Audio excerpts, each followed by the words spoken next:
So para po doon sa ating mga kapatid na nandun sa kanilang mga tahanan, nanonood sa online, magandang umaga po sa inyo. And we do hope and pray na makasama na po namin kayo rito in person. Now, pag pinag-usapan po natin generosity, meron po nagtanong sa amin Pastor, kulang pa ba yung generosity ng church? Kasi di ba pag pinag-uusapan po yung generosity, hindi naman daw po nagpapahuling win alabang. Okay? And I for one, nakita ko po ito na yung congregation po natin ay we know how to separate yung pong tithes at saka doon sa mga pledges and offering. No? Bakit ko po nasabi yan? We all know that nakaipon po tayo ng substantial amount para po sa ating building fund. At nagkaroon po tayo ng mga pledges before, pero in spite of that na nagbibigay ng mga pledges, hindi po naapektuhan yung ating tithes. Hindi nabawasan yung ating tithes at kaya po from 2003 hanggang 2023 ay tayo po, hindi lang po tayo consistent sa ating pagtatithes, tayo rin po yung top among the top 20. No? Amen. Palakpakan nga natin ng Panginoon. Now, pinagyayabang ba natin yung ating pagiging top?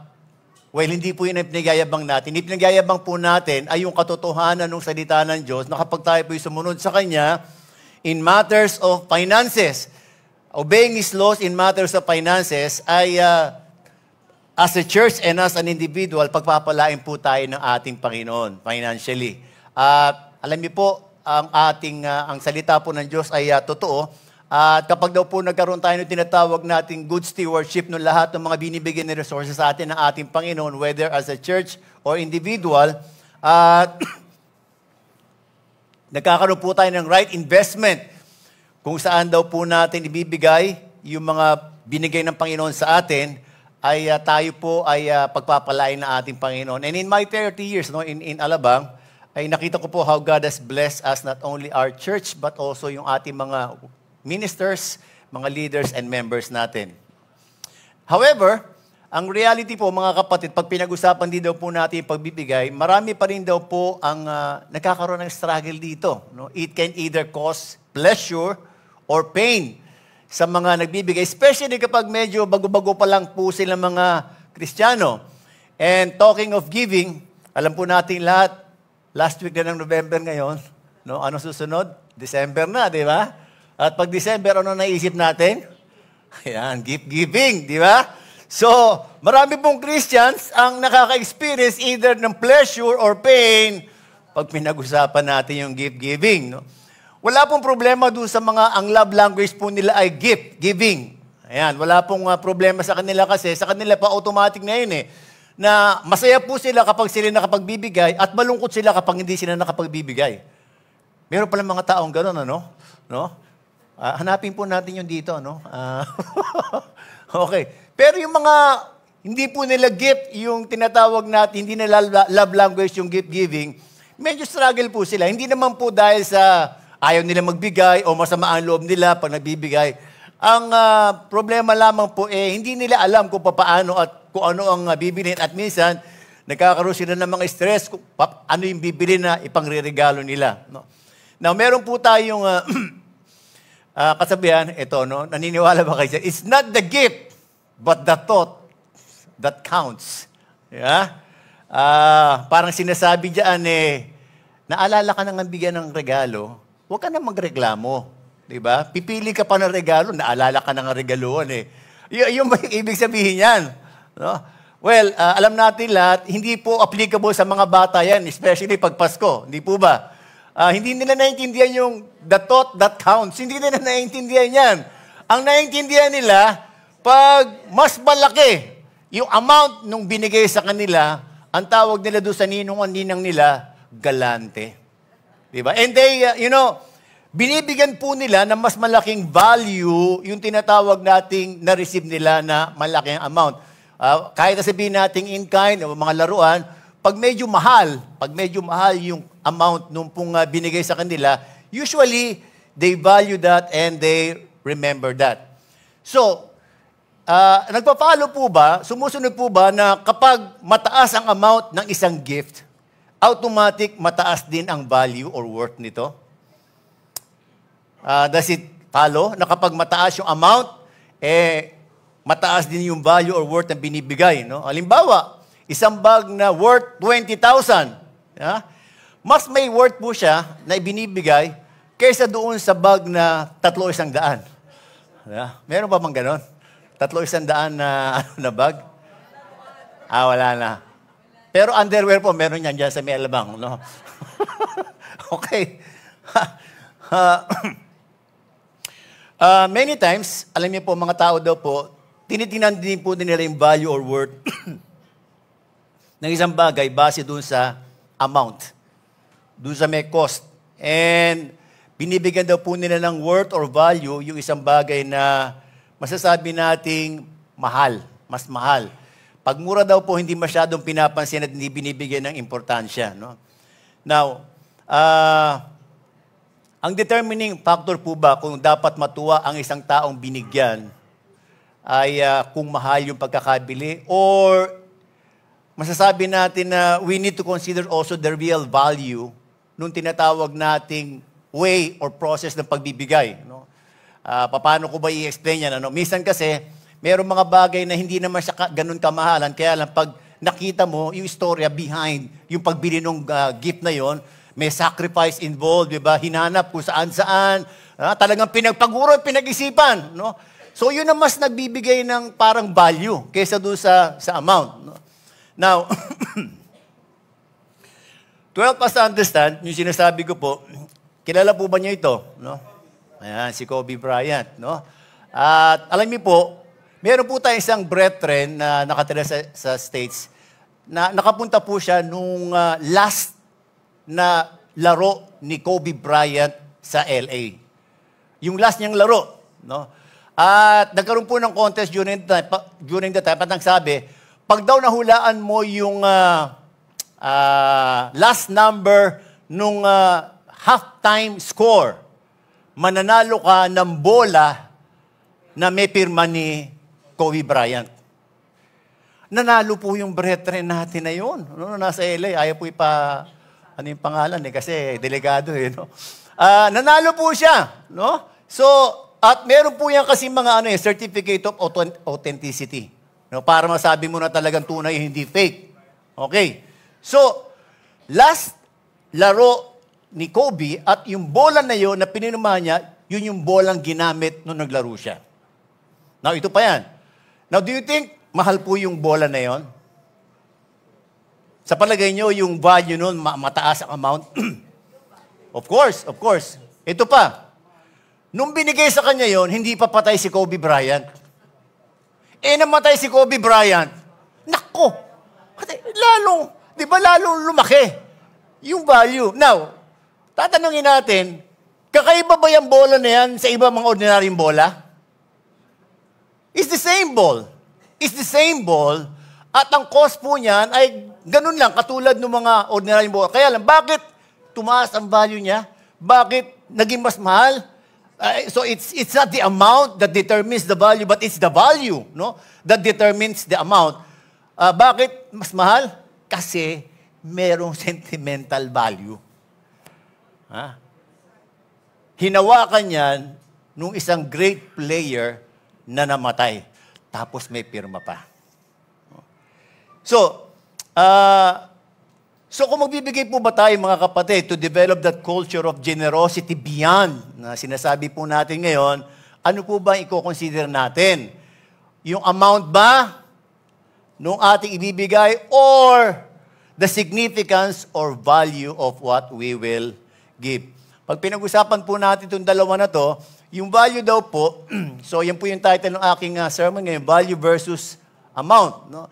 Ang value po, it means how much something is worth in terms of importance. No? Yan po yung ibig sabihin ng value. Pag pinag-usapan naman po natin yung amount, it's the monetary equivalent of that thing na binili po natin. Okay, so pag po ba tayo ay magbibigay, ano kaya yung titingnan natin? So ngayon po meron tayong pag-aaralan na kung saan yung amount daw po na ibinigay ng isang tao ay hindi masyado binigyan ng pansin ng ating Panginoon, bagkus kung ano po yung value of that amount na ibinigay sa Kanya. Well, ang pag-aaralan po natin sa umagang ito ay yung pong popular na widow's offering. At makikita po natin sa may Mark 12 verses 41 to 44. Allow me to read it to you. Ang sabi po rito, Jesus sat down opposite the place where the offerings were put and watched the crowd putting their money into the temple treasury. Many rich people threw in large amount, but a poor widow came and put in 2 very small copper coins worth only a fraction of a penny.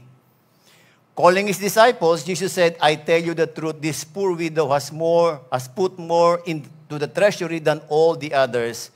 They all gave out of their wealth, but she out of her poverty put in everything, all she had to live on.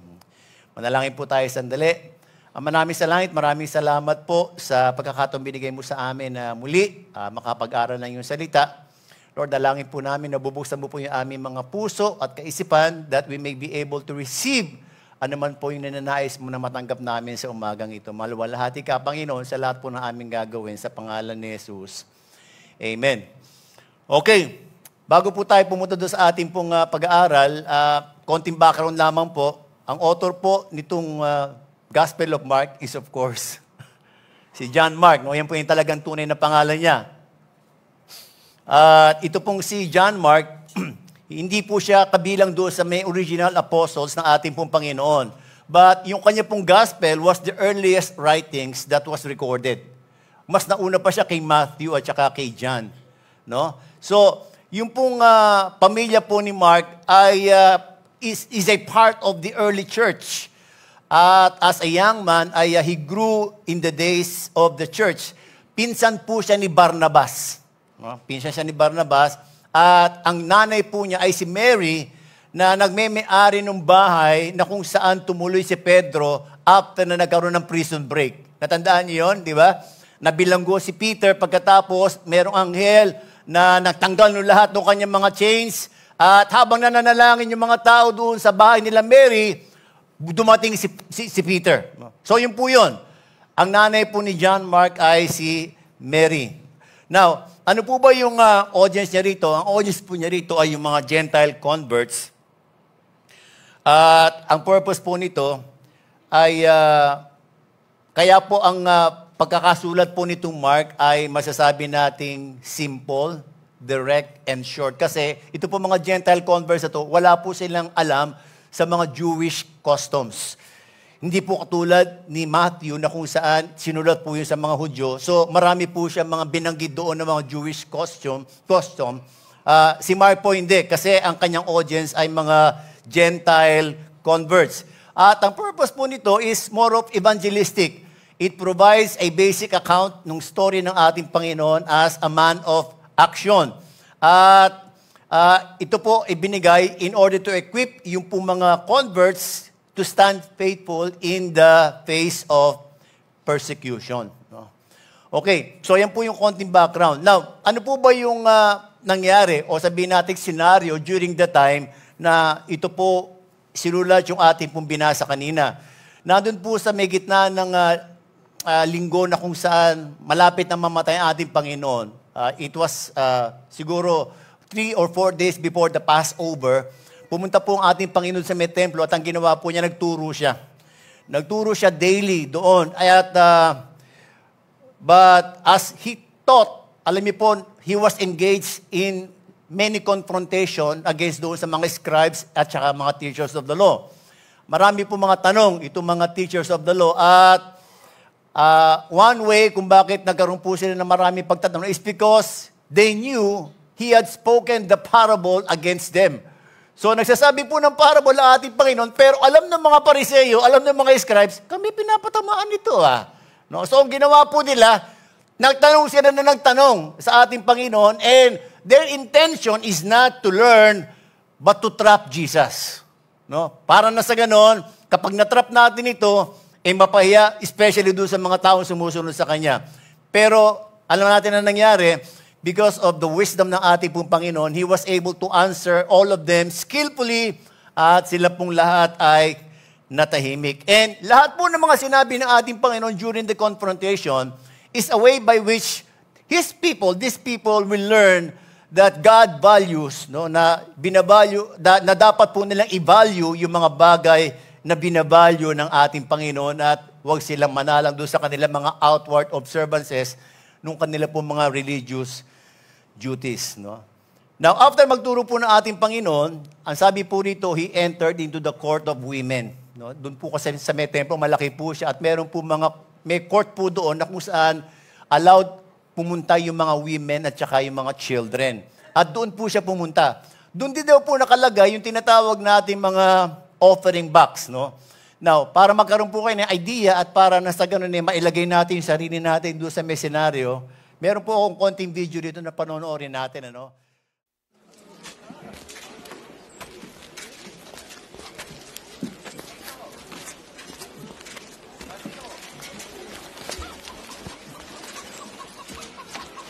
Pumunta yung ating Panginoon, ano?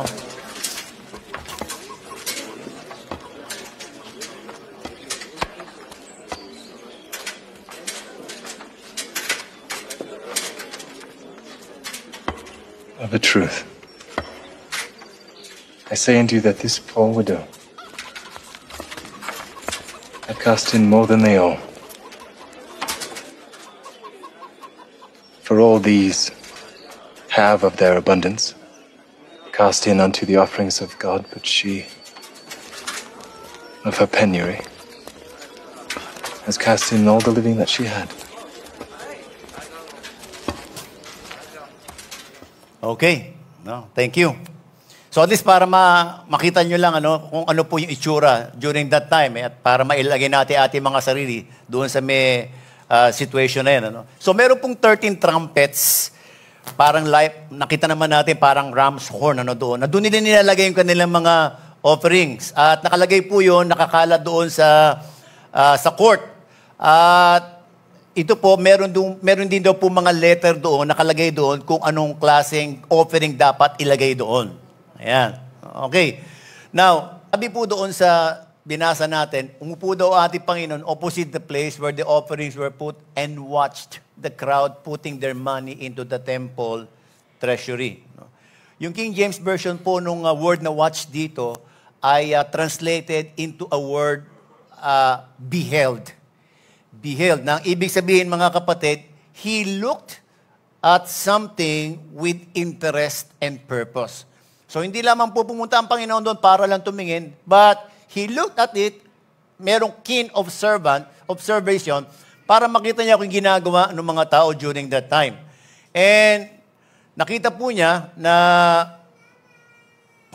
nagbigay ng mga offerings yung mga tao. And I do believe na gusto pong gawin ng ating Panginoon ng object lesson. Yung scenario na yon so that He will be able to teach His disciples something about giving, the art or the heart of giving.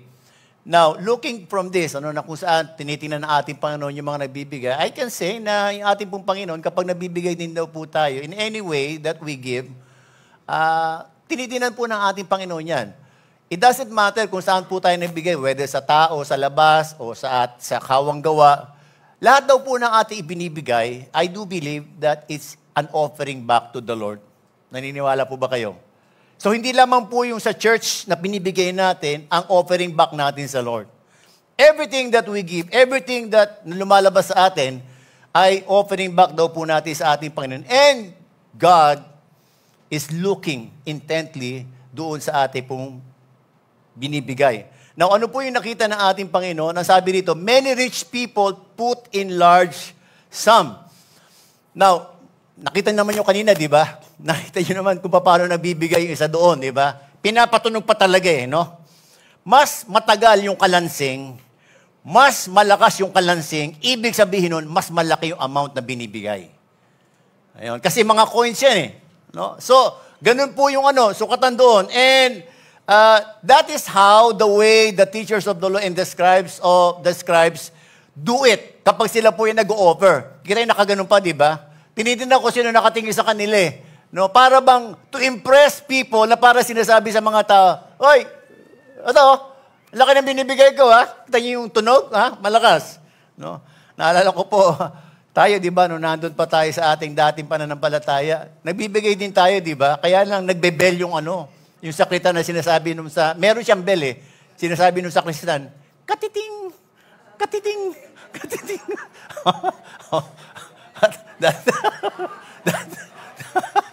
Dati pag nagbibigay tayo, katiting din eh, di ba? Para bang, sa atin kasi, during that time, yung mga coins nila, yung po yung kanilang medium ng kanilang bayaran eh. Wala pa yata silang papel during that time. Pero, mas malakas ngayong kalansing, mas mata. Sa atin, kasi yung mga coins natin, ibig sabihin nun, katiting lang yung binibigay natin, Okay. So, many rich people put in large amount. Pero sinabi po dito, nakita po ng ating Panginoon, a poor widow came and put in 2 small copper coins which make a penny. Now, dinescribe po ni Mark itong widow as poor. Poor widow. At alam po natin lahat, hindi po sinabi kung ano pangalan nitong widow na ito.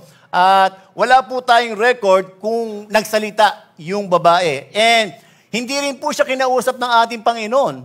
Hindi rin po niya narinig yung sinabing commendation sa kanya ng ating Panginoon. Basta ang nangyari daw po ay she silently goes to the offering box and then put in the 2 small copper coins and then lumabas na po siya. Ganun po yung ginawa niya. Now, pag pinag-usapan po natin yung widow, o sabihin natin, yung mga widow, a large percentage of the poor people in Israel during that time are the widows.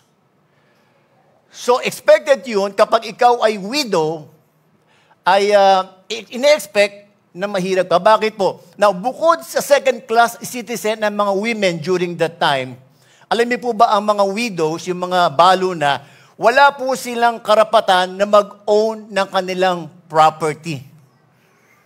They depend on their husband sa lahat po ng kanilang mga pangangailangan. Now, kapag namatay daw po yung husband nung babae, ang gagawin daw po ng babae, kapag buhay pa daw po yung tatay niya, babalik siya doon sa may tatay niya.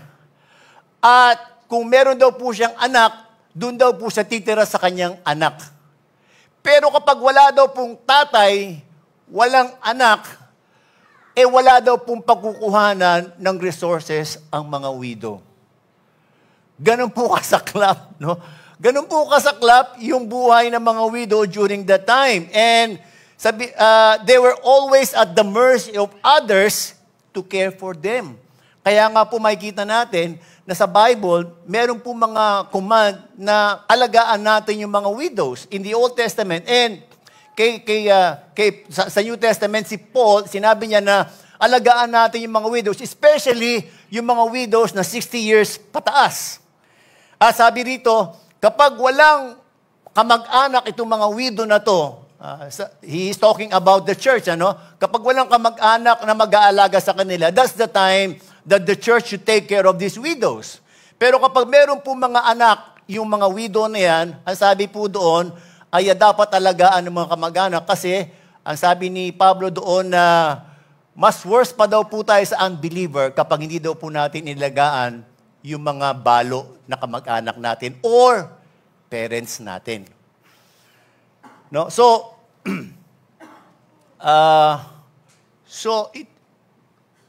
we can say na talagang ganun daw po yung parang estado nitong mga widows.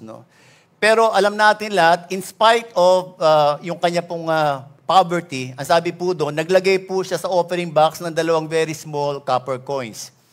Alam mo, meron pong regulation sa pagbibigay na hindi ka raw po pwede magbigay ng isa lang.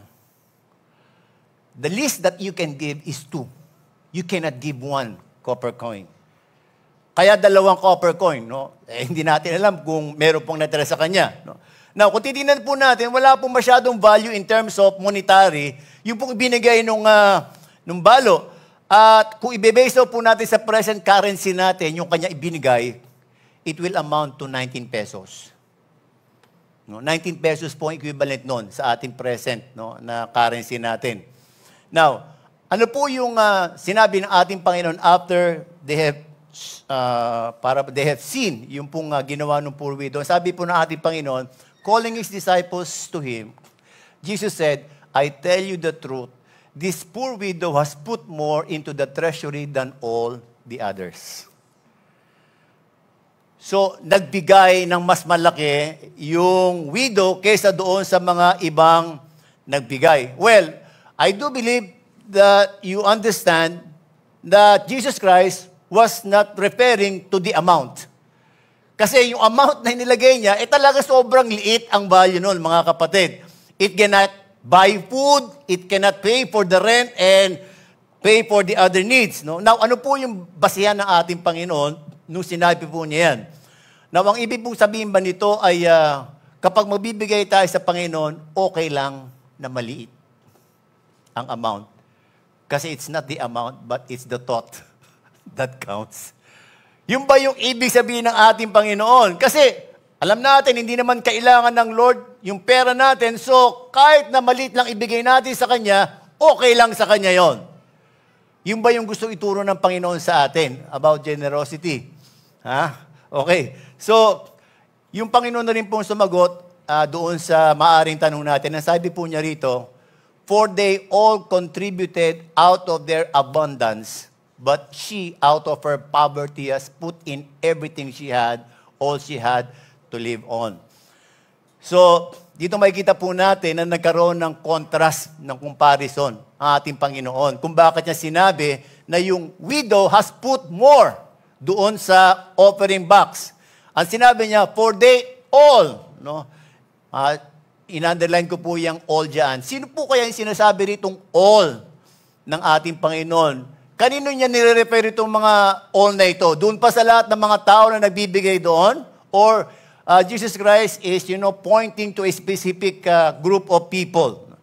Now, doon po sa may verse before, dito po sa may widows na yan, doon sa may Mark 12:38-40, ito po yung sinasabi, no? And in his teaching, he said, beware of the scribes who like to walk around in long robes and like greetings in the marketplaces and have the best seats in the synagogues and the places of honor at feast, who devour widows' houses and for a pretense make long prayers, they will receive the greater condemnation.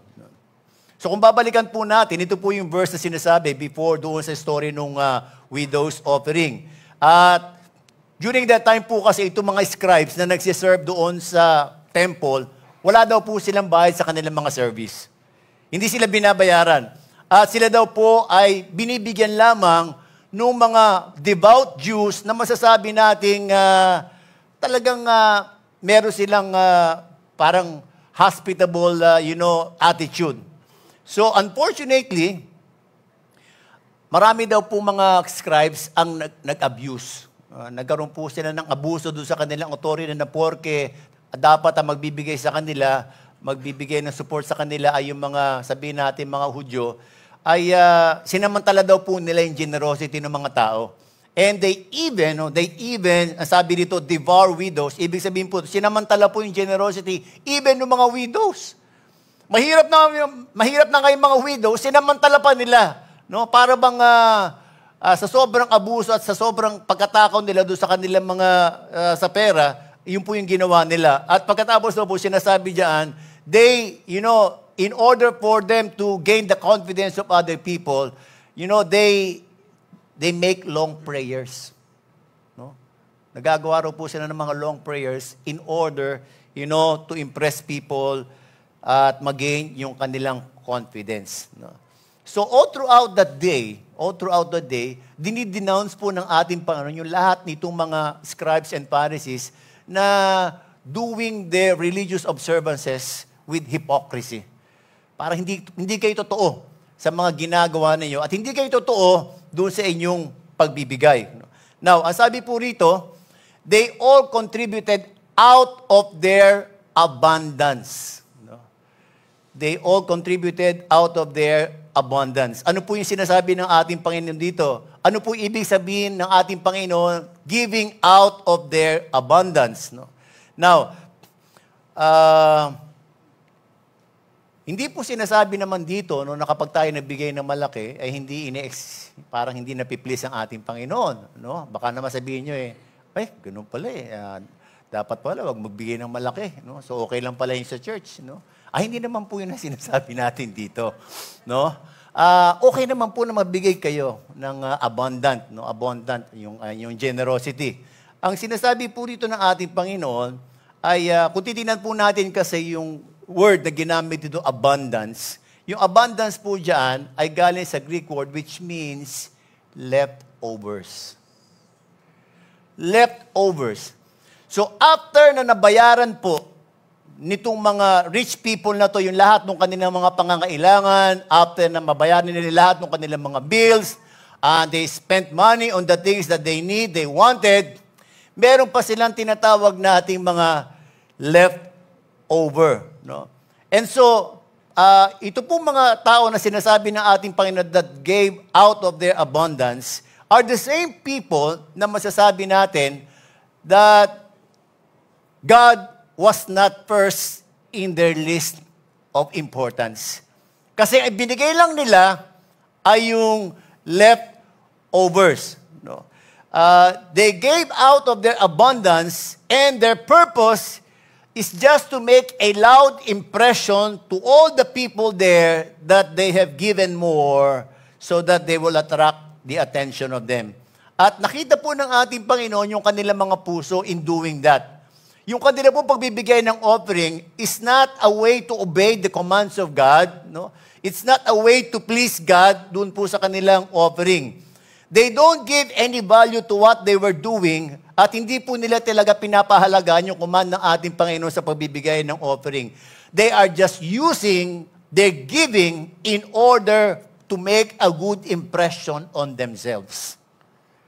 Yun po yung ibig sabihin nun. Kumbaga sa nagbibigay sila sa Panginoon, pero ginagamit po nila yung kanilang pagbibigay para magbigay ng impression na malaking ibinibigay nila sa ating Panginoon. Pero yung pagbibigay talaga na merong puso, na ito, inaalay ko sa Panginoon bilang pasasalamat ko, wala daw po sa kanila yon.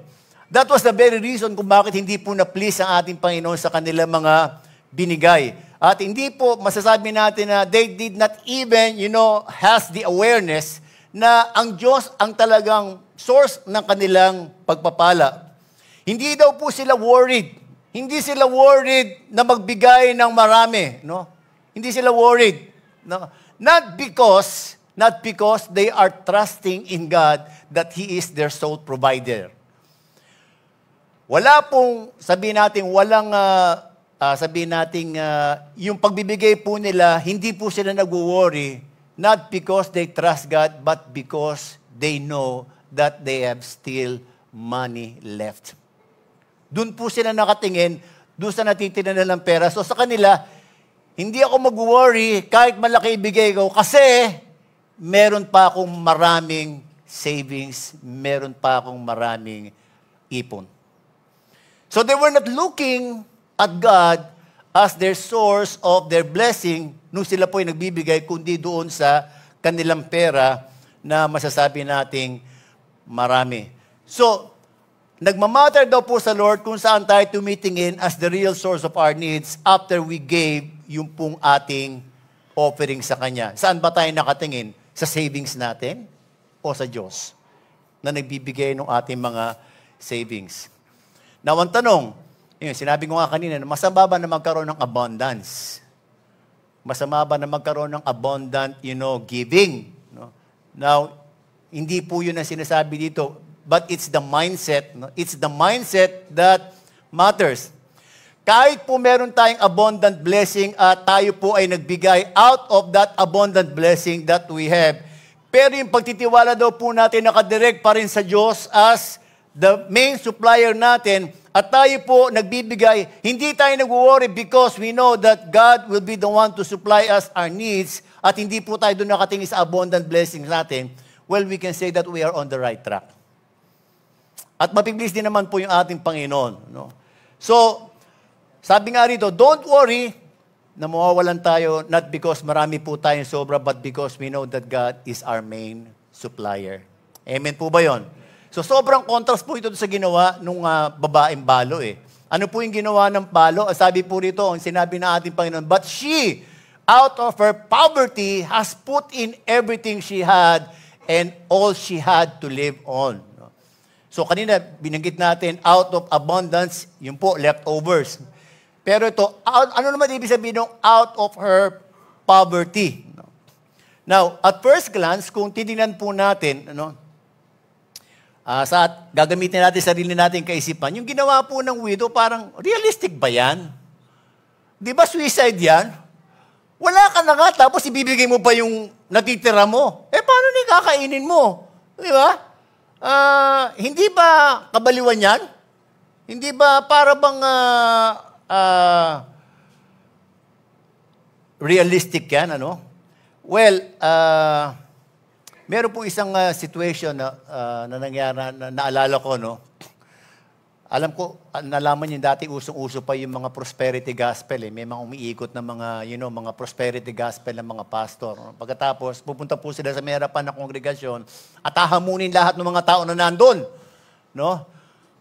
Naniniwala ba kayo na ang Diyos ang magpo-provide? Okay. Yes. Okay. Kung naniniwala kayo, handa ba kayo ibigay lahat ng nasa may wallet nyo ngayon, pati mga alas ninyo? Ganun, So, siyempre, word of God yan, word of God. So, talagang yung mga tao daw po, sige, kung gusto nyo subukan ng ating Panginoon, pumunta po kayo lahat dito, ibigay nyo lahat yung mga alas ninyo, pati mga cellphone ninyo, ibigay nyo rito.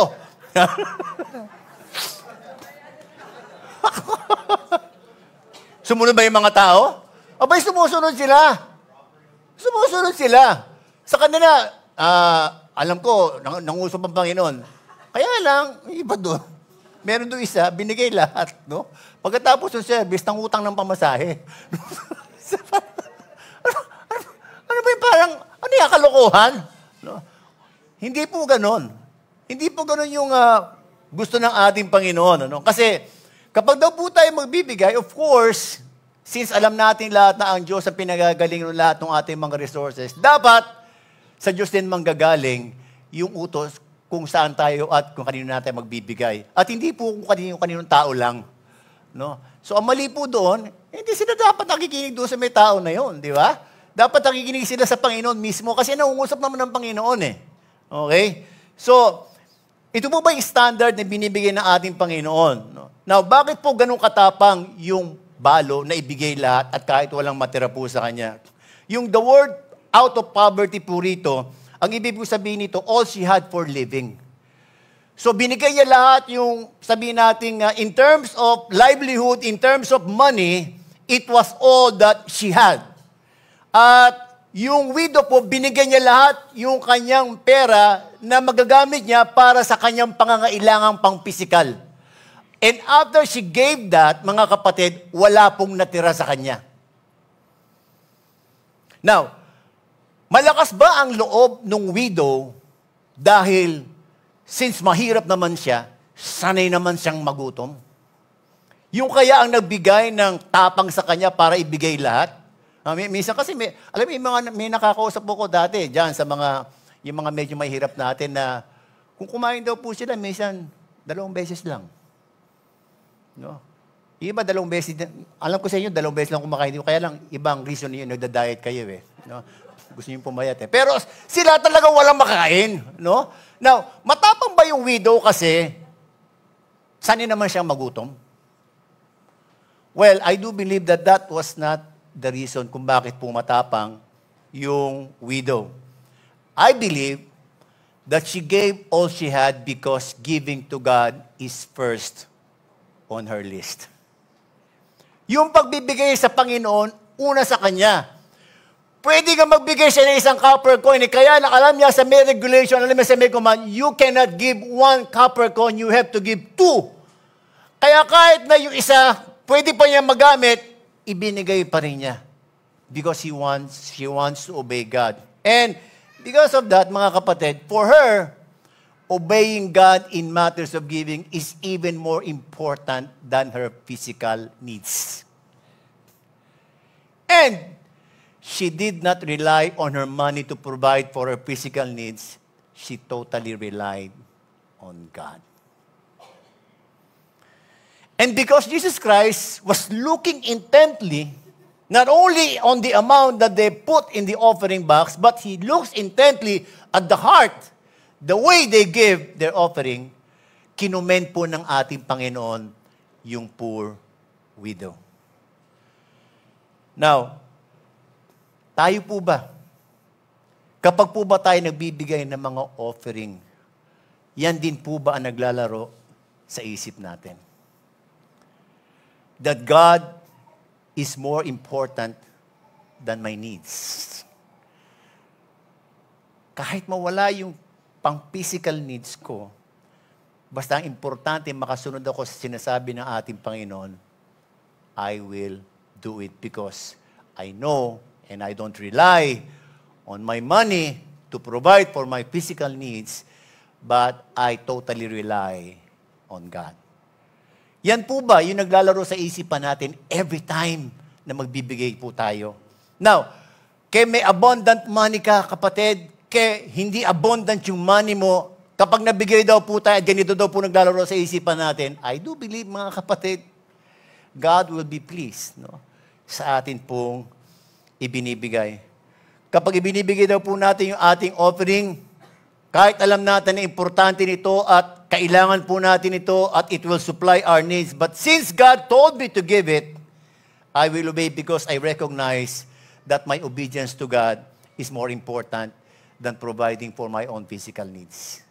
Because I know that God will be the one to supply my needs. As I obey Him, I know that He will provide all my needs. Amen po ba yun? Sabi nga po, di baling mawalan ng pera, huwag lang mawalan ng tiwala sa Diyos na pinanggagalingan ng tunay na pagpapala. Amen po ba yun? No?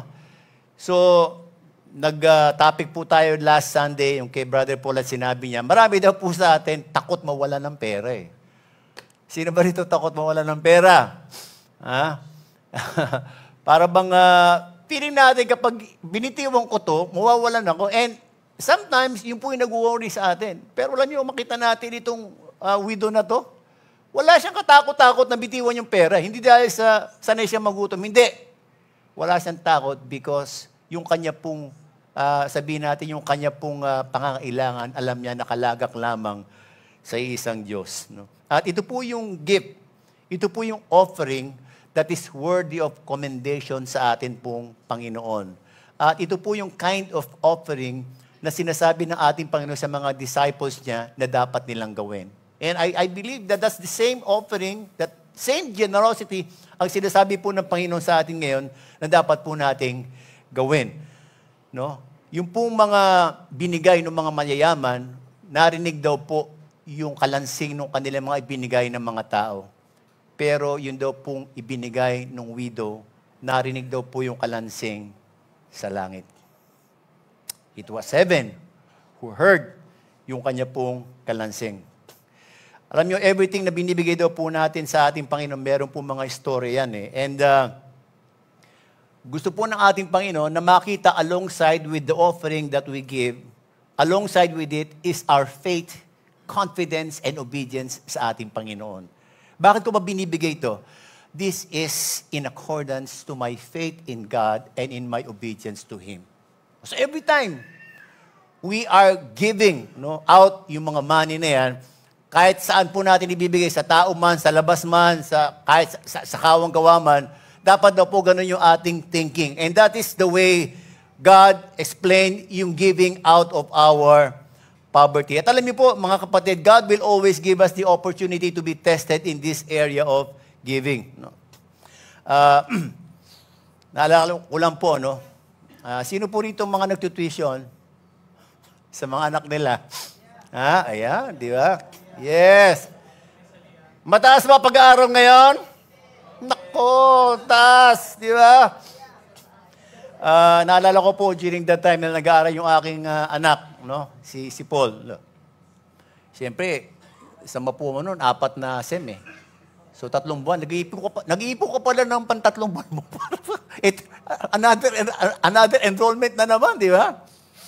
So, siyempre, sino ba naman ang magsasabi na hindi ako ng problema? Ano problema po ako noon? Pero may sinabi sa akin ng Lord eh. Gusto mo magkaroon ng tuition? Magbigay ka sa tuition ng iba na merong hindi mas kaya. No. I know that came from God. No? Alam ko po. So, sige Lord, sino po ang bibigyan ko? Alam niyo, maliit lang po yung sinabing amount sa akin ng Lord na ibigay ko monthly. Doon sa isang nag-aaral natin na brethren noon na hindi naman, ganun din, medyo struggle din sa pag-tuition. So, binigay ko po yun consistently. Hindi dahil sa meron akong sobra. Yung ibinigay ko po, kakulangan yun eh. Doon sa pera namin eh. Di ba? Pero, nagkaroon po ako ng tapang na gawin yun because I heard God telling me that. Hindi ko alam kung paano ipoprovide ni Lord yung pantuition ng aking anak. Alam niyo, wonder of wonders, mga kapatid, biglang tumawag yung ninong ko sa kasal.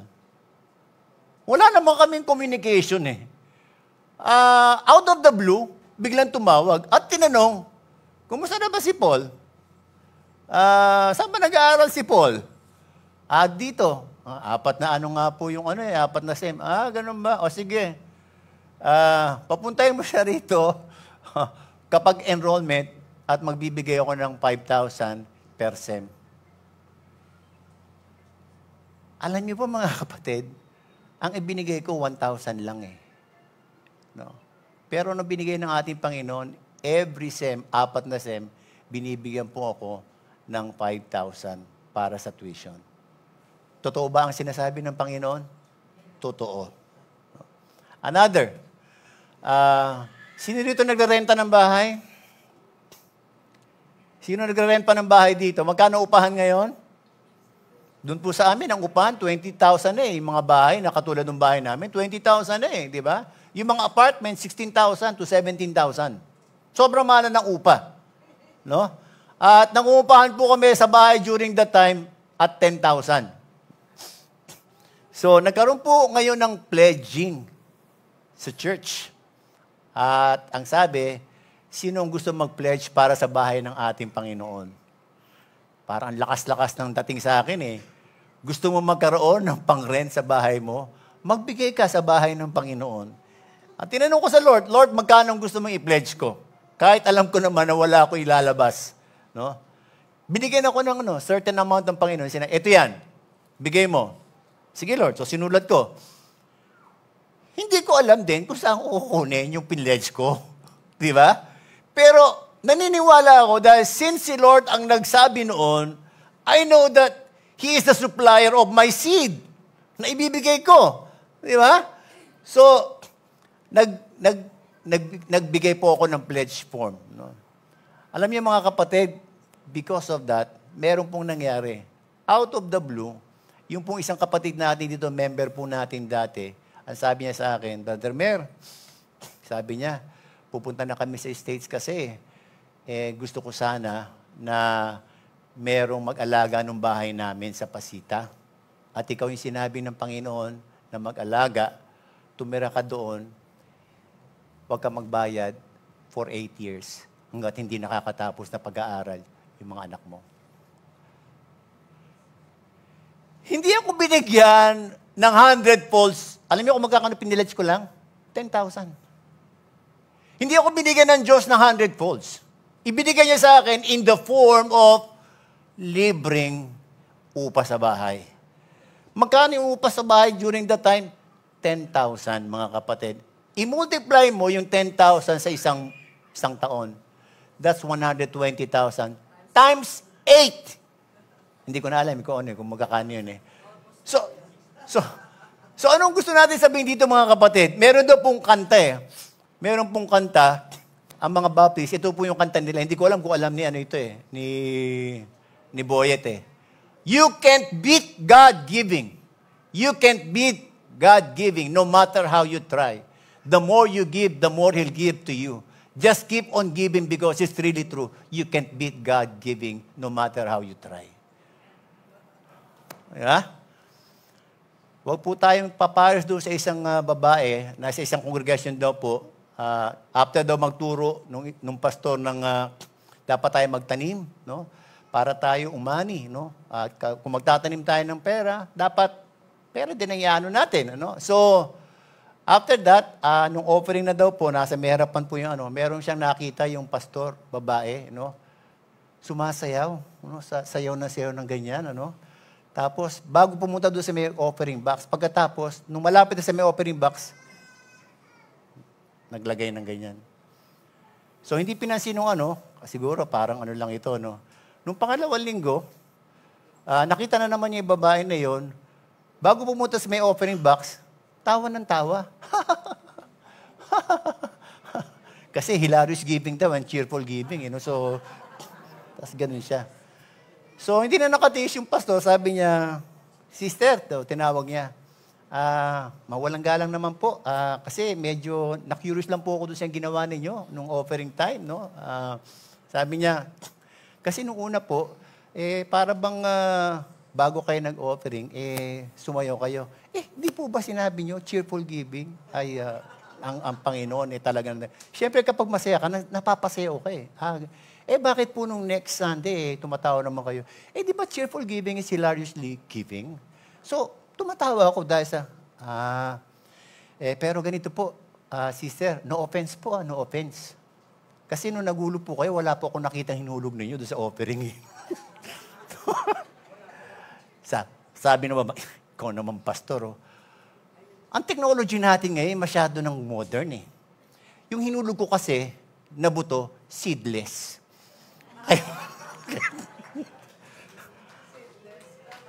Tumawa naman kayo. Nice ba? Nice. Di ba? So, wag naman kayo magulog ng seedless. Pag sinabi ni Lord, even if God will require us to give, basta alam nyo nang galing sa Panginoon, kapatid, sundin nyo yan. Kasi alam nyo mga kapatid, ang Diyos hindi siya magkakamali sa kanyang masasabi nating sinasabi sa atin. Yung pong widow sa storya natin is a beautiful example of faith in everyday shortcomings in life. Marami po tayong mga shortcomings in life, especially sa mga finances natin. No? And every day we are faced with a challenge kung sino pa pagtitiwalaan natin. Sino pa pagtitiwalaan natin? Yung ating resources o yung ating Diyos? And every time, alam niyo mga kapatid, bibigyan po tayo ng opportunity ng ating Panginoon para i-test tayo. Now, bakit tayo i-test ng ating Panginoon? Gusto po niya na maranasan natin yung blessing na sinasabi niya sa kanyang salita. And kung hindi naman po tayo tatalima doon sa kanyang sinasabi, hindi po natin ma-experience, no? Yung pong sinasabi nating pagpapala ng ating Panginoon. No? Now, hindi naman po sinasabi ng ating Panginoon na ibigay po natin lahat-lahat. Ano? Ang sinasabi lamang daw po ng ating Panginoon dito ay yung magkaroon po tayo ng puso. No? He wants us to give our 100% trust in Him. At yung ating pong sinasabi dito na pagtuturo, it centers on the heart. No? Now, when we come to that point where God will require us to give everything we have, now, it will be a test kung nasaan po yung true treasure natin. Nasa Diyos ba o nasa pera natin? Kasi sinasabi ng ating Panginoon, where your treasure is, there your heart will be also. Allow me to end with this. Sabi po dito, tayo pakiano nga yung ayan. The value of whatever we will give as an offering to God will be great in His eyes, regardless of its amount, if it is given out of our obedience and total trust in Him. Amen? Tayo po tayong lahat, mga kapatid. Manalangin po tayo.